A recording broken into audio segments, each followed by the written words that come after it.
lives can be changed in the gym. And that's not what the gym's for. The gym's to work out. You know what I mean? But we believe that it's our responsibility individually. You know, this is our responsibility to pray and to influence the culture of the gym, that it's a positive culture. You know, we want it a kind of place that, you know, mom wants to take her two 10-year-old kids. And not a place of intimidation of those things that usually come with training, but you know, the discipline at this level, it's great for young people, it's great for old people, it's just good. But we want it to always have that kind of receptive culture here.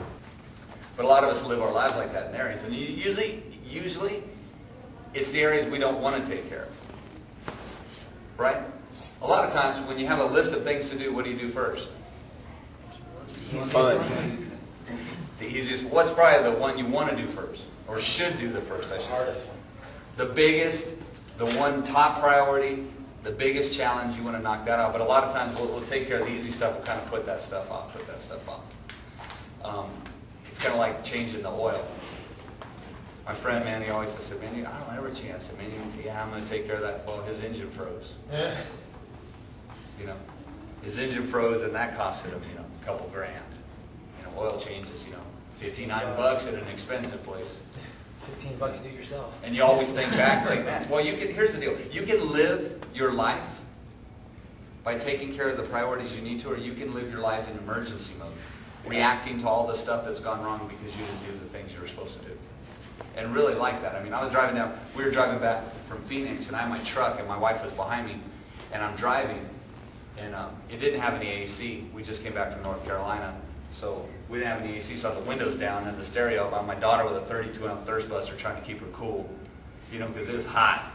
So we're driving. I planned on selling it when I got here. Didn't need it in North Carolina. She's following behind me, and all of a sudden I went to hit the gas, and it didn't quite kick, you know. So I was like, man, that feels weird. So I turned down the radio, and I heard. So I looked, and I was in the red. So immediately I pull over. Right, it was Paloma Road right outside Gila Bend. I pull over and I look, and water's shooting out everything. We towed it over to a nearby road, and I look, and there's water in the oil, and I was like, great. So I cracked a head. And I was like, man, for a stupid $3 radiator hose, blew. One dumb little hose. And I'm thinking, man, if there's the only way I could have known about that before that. My wife goes, that's why all that water was shooting from the truck onto my windshield.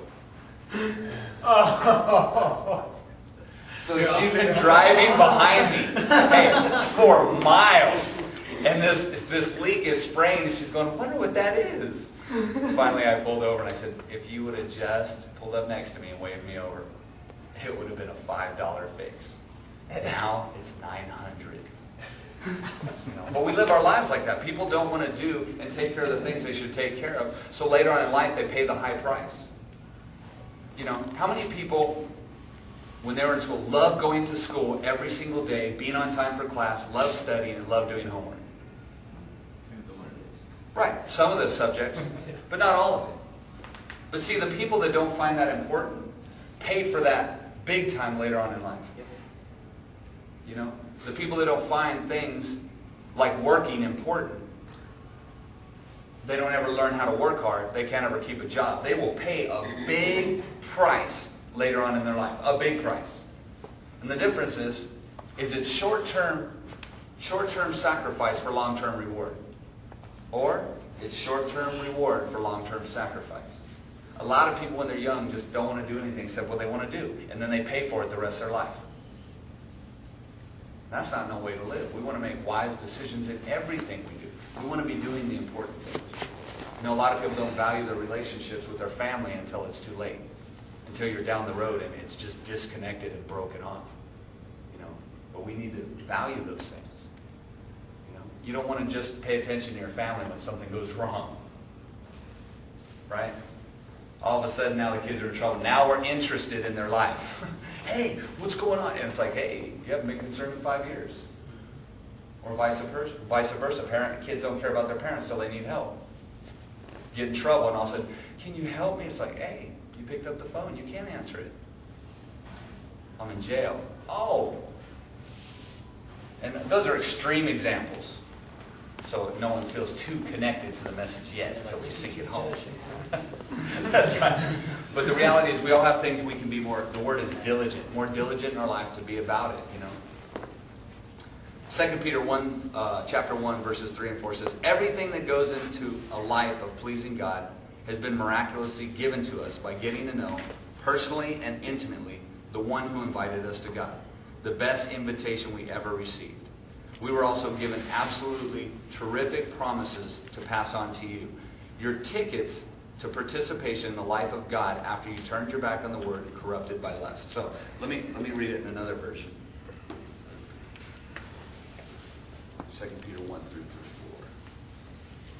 It says, His divine power has given us all things that pertain to life and godliness. What that means is through God, you can have all things that pertain to this life and godliness. He's not going to keep anything good from you if you operate according to His Word, if you can be trusted with it.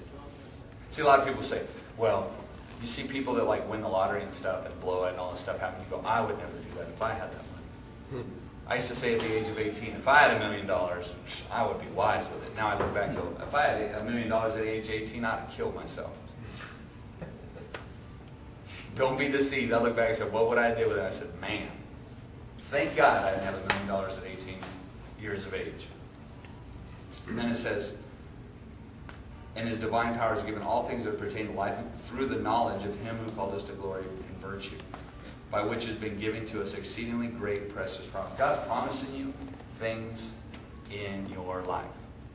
All the things you desire.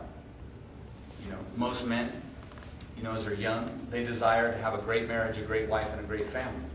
Those promises are available in Christ.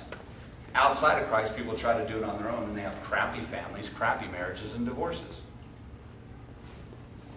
If you do what other people do, you'll get what other people get.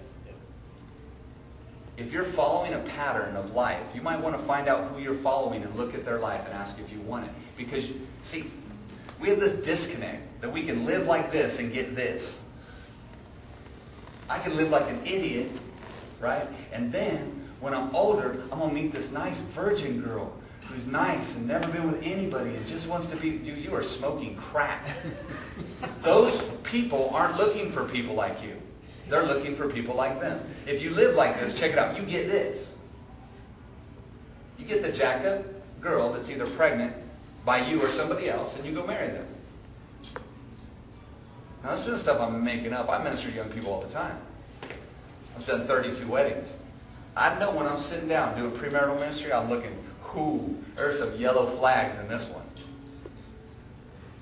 Isn't love enough? No, it's not. I assure you.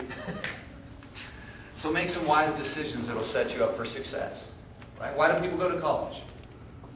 Better than social life. Nah, they just want to make money. Let's get real. Did a good job. At least do a good job. Right. I mean, there's other interests and things, but the bottom line is to better ourselves life really means why do we send our kids to college? Because we hope that they'll get to a place to have availability for more resources in their life so they can live a better life. So in essence, but really, we want them to be in position, if they choose it, to be able to make more money and not to be stuck. Because money isn't the answer to life, but you know, it's a resource that can take a lot of stress and pressure off of life. So, you know, understand what that is and what it's for.